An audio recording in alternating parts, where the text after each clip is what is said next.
Pour votre prochain séjour en famille ou entre amis, le domaine du Berceau de Moïse vous accueille. Situé dans un lieu calme et une végétation luxuriante, le Berceau de Moïse vous propose des appartements tout confort, du T2 au T4, climatisés avec une magnifique terrasse. La détente est assurée autour de sa piscine et de son jacuzzi. Réservation au 05 90 81 64 28 ou au 06 43 87 30 15. Possibilité de privatiser le domaine pour vos événements familiaux et professionnels. Martinique Actualité. Lundi, peu avant 18h, un homme est tombé du pont de la Fayette à Rivière-Salée. Il semble établi désormais que plusieurs automobilistes lui ont roulé dessus. Bien entendu, il est décédé. On ne sait pas dans quelles circonstances il est tombé de ce pont. Est-ce volontairement, c'est-à-dire un suicide? Est-ce un accident ou est-ce un crime? Sur la route nationale qui mène au Vauclin, pas loin de la gendarmerie du François, hier mardi vers 19h, deux voitures venant en sens inverse se sont percutées. La conductrice de l'une d'elles, âgée de 47 ans, très grièvement blessée, a été transportée à l'hôpital après avoir été désincarcérée. Deux autres personnes, quoique blessées légèrement, ont été elles aussi transportées à l'hôpital. 283 personnes ont été contrôlées par les forces de l'ordre entre vendredi et dimanche dernier sur l'ensemble de la Martinique. La préfecture a annoncé 19 interpellations, principalement pour violences aggravées, 82 infractions au code de la route, dont 13 pour conduite sous l'emprise d'un état alcoolique, 2 pour conduite sous l'emprise de produits stupéfiants, 3 pour conduite sans permis. 28 véhicules ont été mobilisés. Les contrôles se poursuivront dans les prochaines semaines. Rappelons qu'un escadron supplémentaire de gendarmerie est arrivé le 22 novembre dernier et doit rester encore plusieurs semaines dans notre pays.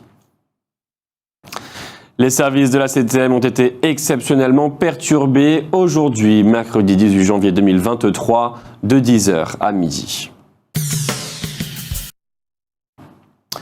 Les salariés de la SARA ayant fait savoir qu'ils participeront à la grève de demain, jeudi 19 janvier hier, les automobilistes martiniquais se sont précipités dans les stations-service pour faire de l'essence. On a pu observer des queues parfois impressionnantes. Dans l'objectif de créer ou resserrer les liens et d'accompagner les associations dans la mise en œuvre de leurs actions, le maire du Lamentin, David Zobda, demande aux associations qui ont leur siège au Lamentin et œuvrant dans le domaine de la santé de se rapprocher du CCAS de la ville. Le comité directeur de Contact Entreprise a présenté ses vœux à la presse mardi, le 17 janvier, au 17e étage de la tour Lumina. Un moment de convivialité bien nécessaire entre le monde des médias et le monde socio-économique qui, en Martinique, ne collabore de toute évidence pas assez. Il existe une société qui fournit aux pharmacies et aux personnes qui se soignent elles-mêmes les boîtes dans lesquelles elles doivent mettre leurs déchets pharmaceutiques. Ces déchets représentent en effet un certain danger. Cette société s'appelle Dastri et sa patronne est actuellement en Martinique. L'AMAF, l'association martiniquaise des aidants familiaux, organise une réunion d'information sur le rôle de l'auxiliaire de vie le samedi 21 janvier de 10h à 12h à l'école des aidants de Martinique, à l'ancien hôpital de Saint-Joseph. Dans un pays vieillissant comme le nôtre, les auxiliaires de vie, de toute évidence, ont un rôle de plus en plus important à jouer. Nous vous avons signalé le procès de deux Martiniquais, ils ont tous deux 38 ans, qui avaient monté un cercle de jeux clandestins. On y jouait essentiellement au poker en présence, comme dans les films, de jolies femmes à la fois peu vêtues et peu farouches. Ce cercle a fonctionné du 30 mai 2020 au 9 mai 2021, date à laquelle le GIGN a fait cesser cette activité. Les deux prévenus expliquent qu'ils ont mis en place cette structure après la fermeture du casino où l'un d'eux travaillait comme croupier pour cause de pandémie.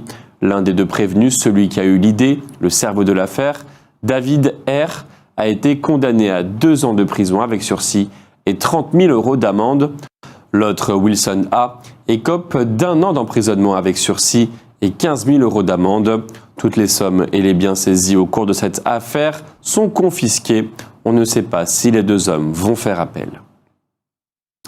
Beaucoup de gens se sont apitoyés sur le sort fait aux salariés qui ont construit les infrastructures nécessaires pour que se déroule la Coupe du Monde de football au Qatar. Bien entendu, ce n'étaient pas des entreprises qataries qui réalisaient ces constructions, c'était les entreprises occidentales qui avaient remporté les marchés à la suite des appels d'offres lancés par le gouvernement qatari. Demain, jeudi 19 janvier à 18h, à la mairie, la ville de Sainte-Luce invite la population à échanger et à débattre sur la sécurité avec les élus et les représentants de la gendarmerie nationale.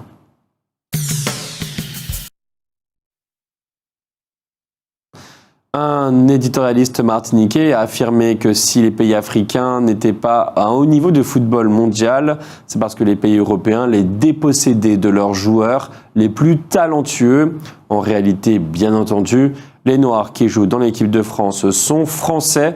Ils sont nés en France et ils ont grandi et sont devenus ce qu'ils sont grâce sans doute à une rage de vaincre, plus fort que... grâce sans doute à une rage de vaincre. En ce moment, le Centre culturel du Bourg du Lamentin propose l'exposition de Sima. C'est une exposition très particulière puisque l'artiste tente tout simplement de donner un visage au chlordécone. Outremernews.fr, le site de l'actualité Outre-mer, 24 heures sur 24 et 7 jours sur 7. Retrouvez la chaîne Outremer News sur YouTube.